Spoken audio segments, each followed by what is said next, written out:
Evelyn Glennie grew up on a farm in Scotland and dreamed of being a musician. She was always drawn to the sounds around her, the sound of the mechanical whir of the tractor trailer, the low hum of the cows around her. She applied to one of the most prestigious music academies in the UK, the Royal Academy of Music, whose alumni include people like Elton John and Annie Lennox. When she arrived, she had 20 minutes to demonstrate her skills. Her instrument of choice, the timpani. The Academy did not accept her. Multiple experts expressed concern about her lack of ability. They said she had no hope of making it as a professional musician. And less than a decade later, she became the first soloist full-time percussionist.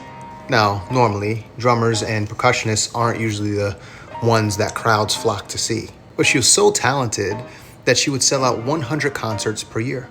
She's won 3 Grammys.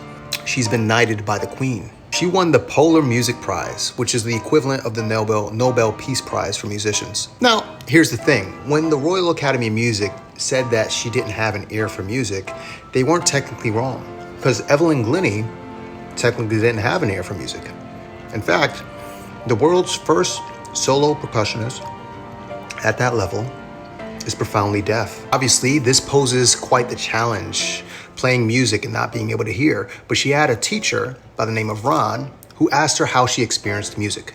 She would feel the vibrations of the music.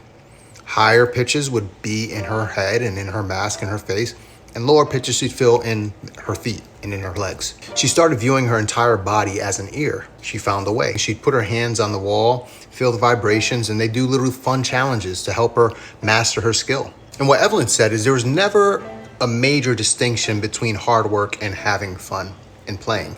There's a reason that in the arts, whether it be musicians or actors, or even if you're going to see a theater show, you're going to see a play.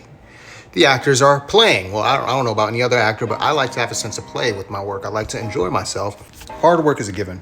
We all need to work hard. But hard work feels less hard when you have a sense of play and enjoyment in what it is that you do.